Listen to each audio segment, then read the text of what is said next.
Bismillahirrahmanirrahim. Kenapa ujian bikin kita jadi tidak lagi logis, nggak realistis, dan kadang-kadang mengabaikan hal-hal nilai-nilai yang kita selama ini pegang sebagai satu kebenaran. Kita ngabaikan batasan-batasan syariat. Ini semuanya ujian dari Allah Subhanahu Wa Taala. Sehingga tidak disebut orang yang beriman kecuali ketika Allah Subhanahu Wa Taala melihat dia sabar dalam ujian. Kalau dia nggak sabar dalam ujian, malah di dalam pembukaan surat Al-Ankabut tadi Allah menggolongkan mereka termasuk orang-orang yang munafik. Apa arti yang orang munafik? Orang yang mengaku beriman tapi sebetulnya dia tidak beriman. Apa salah satu buktinya? Dia tidak sabar. Jadi kalau kita mau menilai diri kita mukmin atau munafik, dan ini bukan materi untuk menjudge orang lain. Oh ternyata dia itu munafik, bukan. Lagi-lagi konsep kita belajar itu angle-nya untuk diri kita sendiri.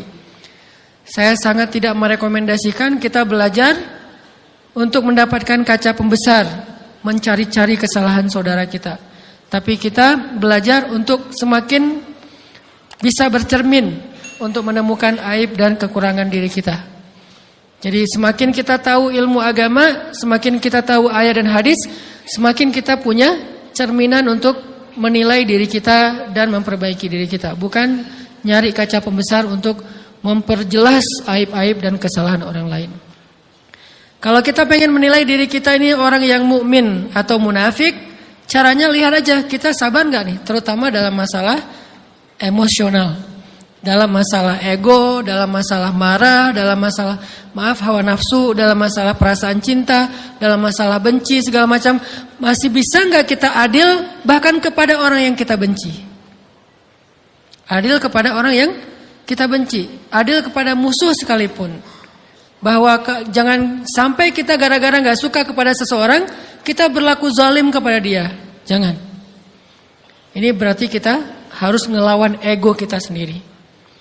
Ego untuk memaafkan orang lain, ego untuk bisa melupakan kesalahan orang lain, ego untuk bisa berlapang dada dengan hal-hal yang gak nyaman daripada orang lain. Ini adalah ujian yang paling berat. Di situ kita bisa lihat kita nih mukmin atau munafik. Kalau gak pernah sabar sama sekali dalam masalah ego, dalam masalah emosional, berarti jangan-jangan kita tergolong di antara orang-orang yang kata Allah, wa ma hum bimu'minin. Mereka bukan orang yang beriman. Kata Allah di surat Al-Ankabut, mereka itu adalah wala ya'lamannallahul munafiqin, orang-orang yang munafik. Nauzubillah min dzalik. Kalau kita merasa pernah sabar terhadap emosi kita, sekarang kita lihat sesering apa kita sabar terhadap emosi kita. Maka derajat seorang mukmin tergantung tingkat kesabarannya. Ada yang orang sabar hanya kalau disakiti dengan satu kata. Ada yang sabar dengan satu kalimat. Ada yang sabar dengan satu paragraf. Ada yang sabar dibully rame-rame juga dia sabar. Berarti lahum darajatun inda rabbihim. Orang beriman juga bertingkat-tingkat. Dan tingkatan itu tergantung tingkat kesabaran kita dalam menghadapi ujian, salah satunya ujian emosional kita, perasaan kita. Sehingga teman-teman yang dirahmati Allah SWT, salah satu program kita untuk terus mengembangkan diri, program untuk tumbuh, program untuk memperbaiki diri kita di hadapan Allah itu adalah coba kita program dalam sehari aja, terus kita nilai berapa kali kita berhasil ngelewatin ujian emosional. Bukan cuma marah, termasuk cinta, benci, tersinggung, sakit hati, kayak gitu-gitu. Berapa kali kita bisa berhasil melewati itu dalam sehari? Gak usah seminggu, sehari aja. Di jalan, sama temen, di grup WA, di IG, di Twitter, di mana gitu. Coba kita lihat berapa kali kita bisa menahan diri kita dan bersabar. Bukan berarti tidak respon ya, bukan berarti pasif. Kita bisa merespon tapi dengan cara yang elegan. Kita bisa merespon tanpa harus memperlihatkan emosional yang meledak-ledak. Bukan berarti ketika disakiti orang, dihina dan segala macam kita diam aja. Gak selalu kayak gitu. Kadang-kadang kita perlu merespon untuk mengklarifikasi, tabayun kalau kata orang-orang yang dalam ilmu fikih. Kita harus tabayun, tapi tabayun dengan marah itu beda. Tabayun dengan mencela itu beda. Sehingga kita mencoba menahan diri berpikir, aduh capek kalau gitu. Tapi kan ini bagian dari pembelajaran. Makin terbiasa kayak gitu, terbiasa elegan, maka otomatis jadi nggak terlalu repot lagi. Kan awal-awal bersikap pengen yang bijaksana, yang elegan, yang dewasa, itu kan kadang-kadang harus diusahain ya. Karena belum mengkarakter, harus mikir dulu gimana ya sikap yang paling dewasa, gimana ya sikap yang paling bijaksana, gimana ya sikap yang paling wise, gimana ya sikap yang paling elegan, masih mikir.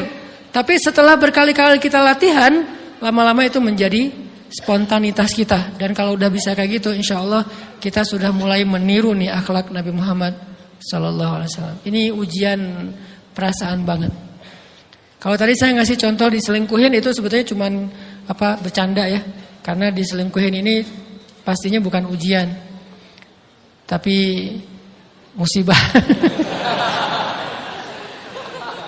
Pengkhianatan ya, tidak ada tempat. Gimana kita ngelawan perasaan kita kalau lagi kayak gitu? Gimana kita ngelawan perasaan kita kalau lagi diuji? Gimana cara kita bersabar? Karena iman dan sabar itu bisa dibilang satu paket. Nggak disebut orang beriman kalau nggak sabar. Dan insya Allah orang yang sabar itu adalah ciri-ciri orang beriman. Nggak mungkin disebut orang beriman kalau nggak sabar. Kita pikir memang iman itu hanya ucapan. Kalau iman itu cuma ucapan, inna sholati wa nusuki wa mahyaya wa mamati lillahi rabbil alamin, gampang. Kalau iman itu cuma ucapan, hasbiyallahu wa ni'mal wakil, gampang. Kalau iman itu cuma ucapan, la haula wala quwata illa billah, gampang. Kalau iman itu cuma ucapan, iyyaka na'budu wa iyyaka nasta'in, gampang. Tapi Allah mengatakan, wa ma hum bimu'minin. Ahasiban nasu ayyutraku ayyakulu amanna wa hum la yuftanun.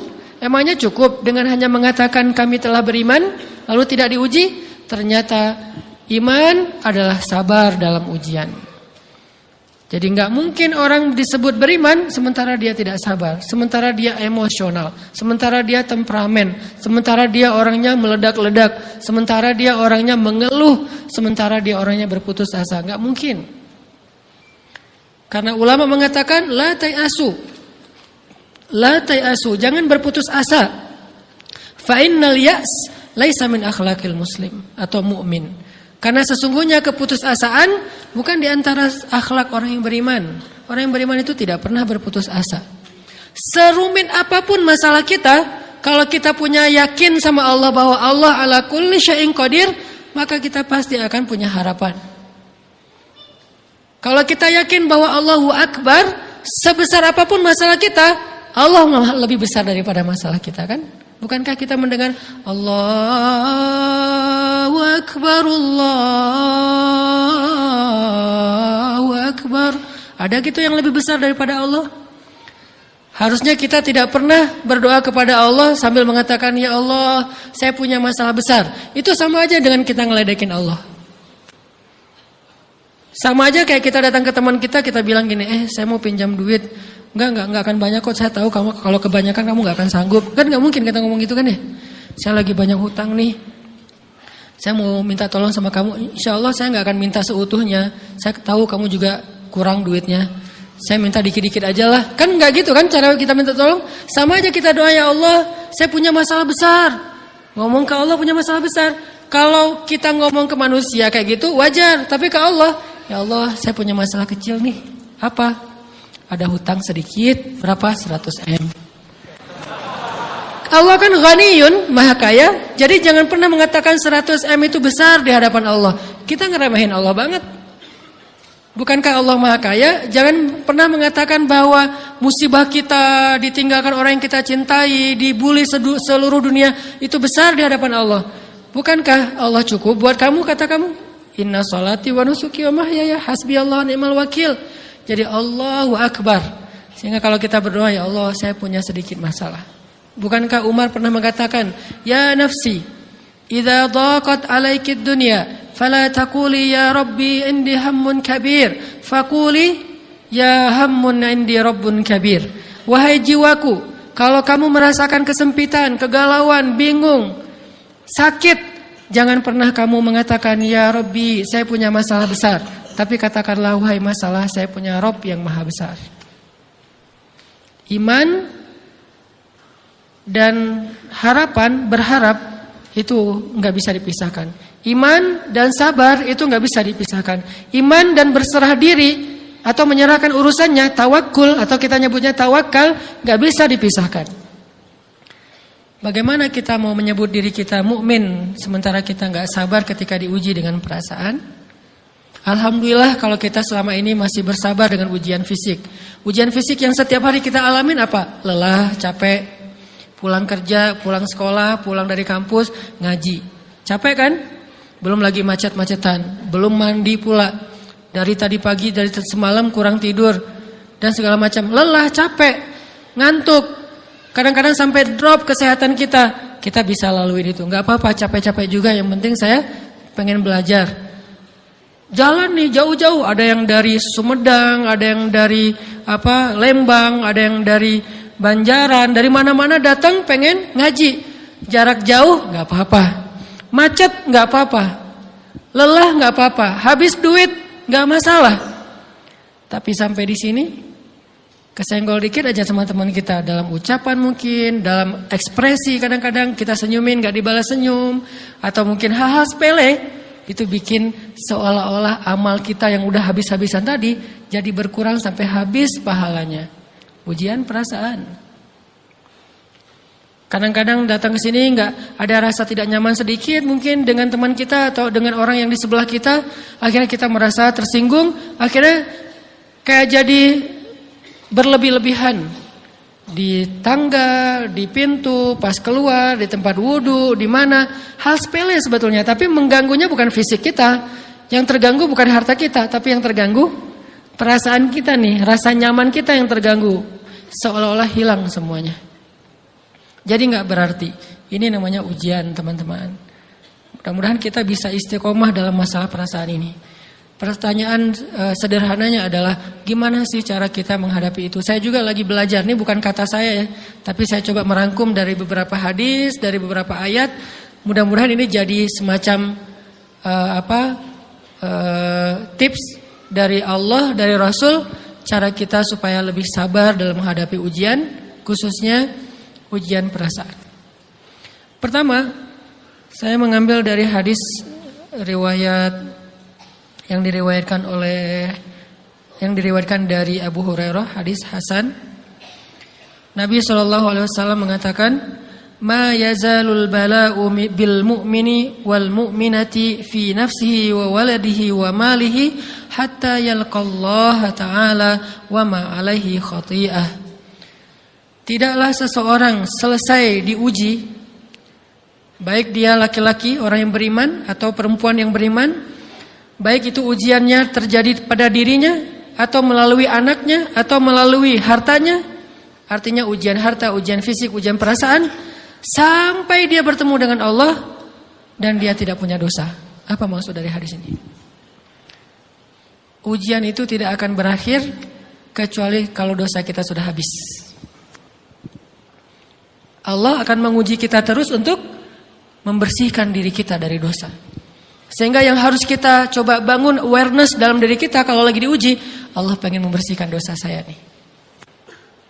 Sehingga kita ridho dengan ujian, bukan ikhlas ya. Kalau ikhlas ibadah, kalau ujian ridho, rela. Saya ridho ya Allah, walaupun ini berat. Saya ridho ya Allah walaupun saya berharap Engkau beri jalan keluar. Saya ridho ya Allah walaupun saya berharap ditolong oleh Allah.